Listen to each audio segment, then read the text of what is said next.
What up, beautiful people? It's your boy coming back at you one more again. Shannon Coleman Sr. Um, Again, we haven't really been doing any podcasts or anything like that. Me and my wife and I. Um, for the most part, is because it's a summer. And I know I should probably be doing more content. However, I don't really get my daughter as much as I would like, and summertime belongs to her. So I try to spend as much time with her and the rest of the family so that we can share in some quality family time. Not to say that I don't want to continue building the podcast, the ministry, because that's again what it is to me. Um, but I also know that my first ministry is my family. I forsake my family before, and I refuse to do that again because I'm chasing something. God is going to make a way, I feel, regardless of what I do. He's going to open the doors that needs to be open. He's going to close those doors that need to be closed. So I'm not sweating it. Things are going to happen. I work, you know, um, I move forward in my purpose and calling, and I uh, post messages um, when he gives me the unction to post something. I hope that the messages that I post touch the heart of some people, excuse me, the people that it needs to touch, and the people that understand what it is that I'm putting across, and that my wife and I will be working on um, to help build relationships, families, faith in the community. Now, I wanted to today. I wanted to talk about active listening. We all know that when we're in a relationship, right?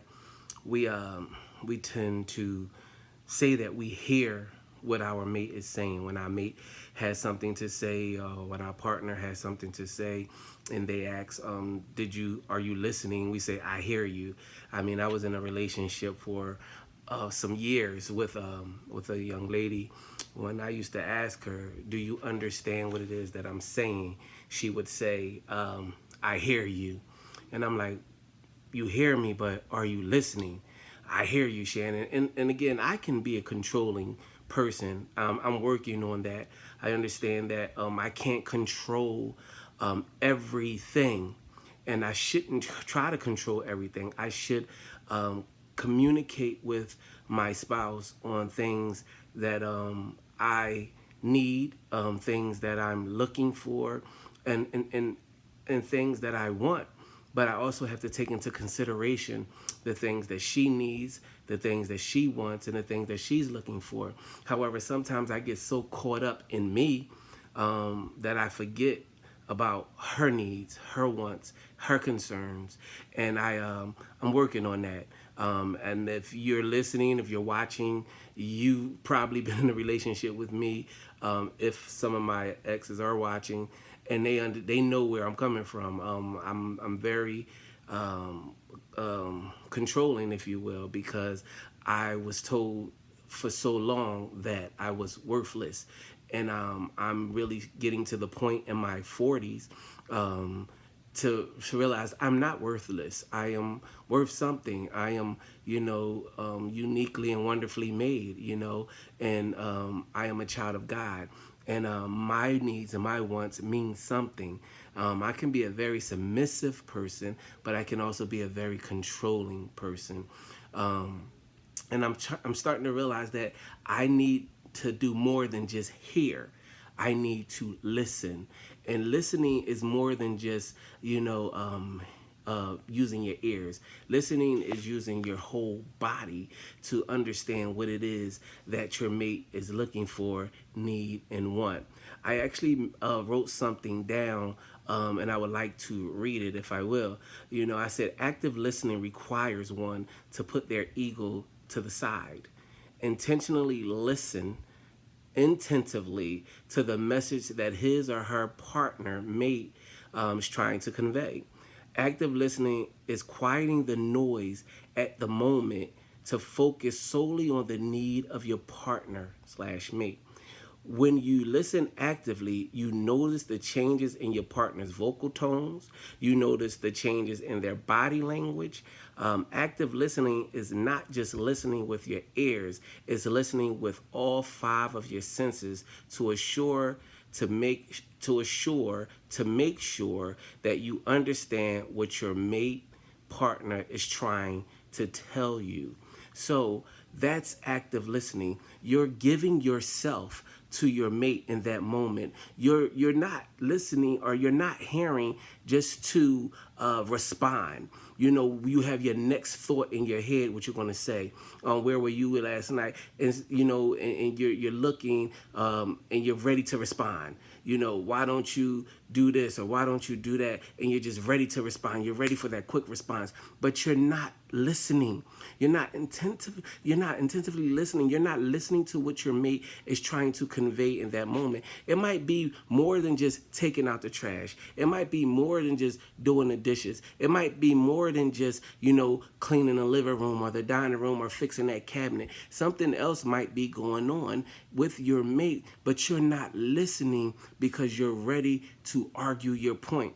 There's a good way to argue and there's a bad way to argue. When we argue in a bad way, all we do is cause more pain. All we do is cause more trauma. All we do is cause more grief. But when we argue good, or we argue the good argument, we resolve the issues at hand. I mean, yeah, we always say, well, why can't you talk freely? Why can't you just tell me what you want? Well, some people don't have that skill, or have not developed that skill, because they come from a family that has not taught them that skill. So that skill it just doesn't happen overnight. It comes with practice. It comes with learning. It comes with you have to develop it. You know, excuse me. We have to stop thinking that everyone is like us.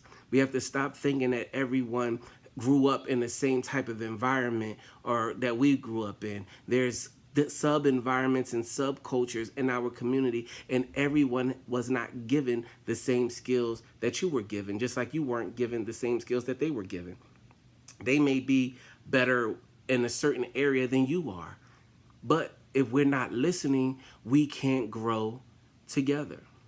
So we have to listen actively if we want to help have our relationships grow to what it is that we're looking for our relationships to grow into. And it's not just about you. We have to get away from this mindset that it's all about me. It's not just about you.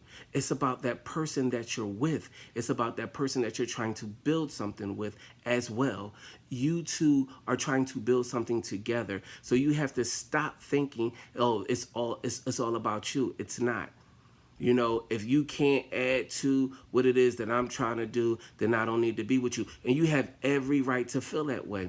Then don't waste that person's time.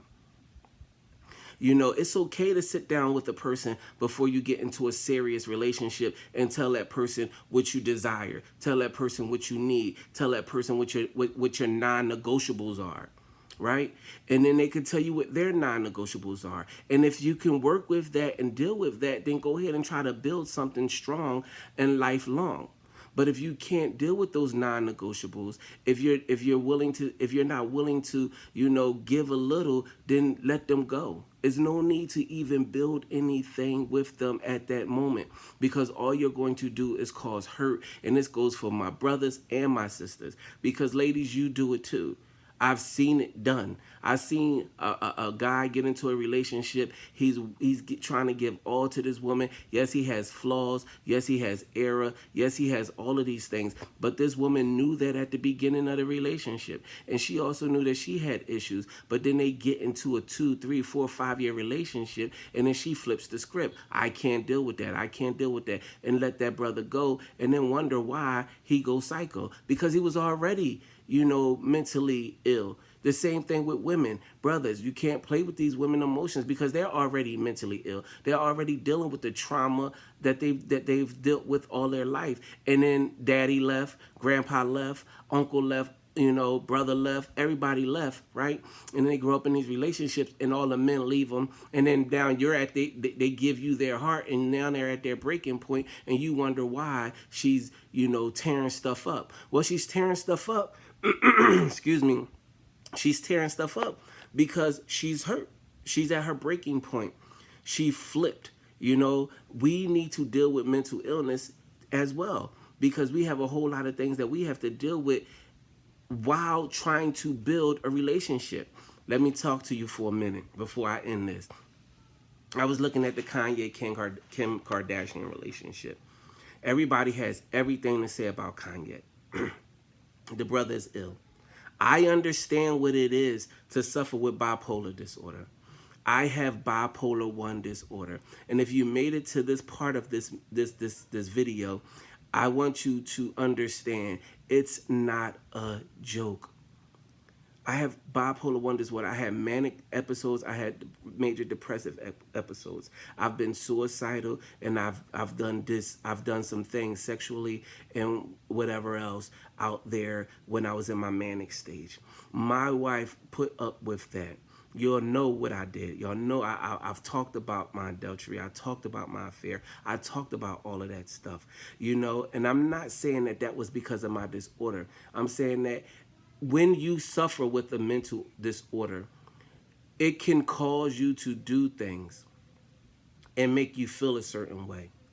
Not saying I did not love, the woman that I had an affair with or whatever, because I did. If I didn't, I wouldn't have spent as many years in the relationship that I spent with her. But she could not deal with my disorder. I had to learn how to deal with my disorder. I had to learn how to, know my triggers, know my coping, how to build new coping skills and do the things that I needed to do so that I could be a productive man, a productive father, and a provider. But it takes time. And yes, Kanye is rich and this and that, and that's probably a part of his genius. When he goes through those manic stages, he can produce music, he can produce the poetry that you like. He could be very creative because when you're in those manic stages, you're very creative. I find myself when I'm in my depressed stage writing more poetry. But I don't want to be there because of the pain and the thoughts that cloud my mind and how it affects my relationships, not only with my wife, but with my children, because I draw away from them when I'm in that depressed stage. So we have to deal with that as well. And that's why we have to listen. Sit down with these men and these women and ask them questions. Ask them about their family history. Ask them about, how they deal with stress. Ask them how they deal with trauma. Ask them how they deal with crisis. Ask them how they deal with breakup. Ask them how they deal with somebody telling them no. And that's how you will learn if that's somebody that you want to be with or somebody that you don't. It's people say, well, when you're dating somebody, you don't want to fill out a whole job application. Well, you better do something. You better do something because right now, it's a life or death situation. So before you even get to that point, how about you sit down and you know that person?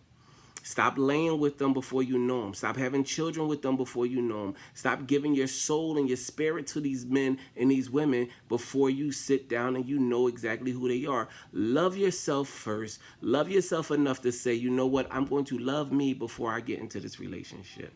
And I will talk to you soon because I hear my daughter coming up the steps. I love you with the love of God, and ain't nothing you could do about it. And remember, you can do all things through Christ that gives you strength. Peace.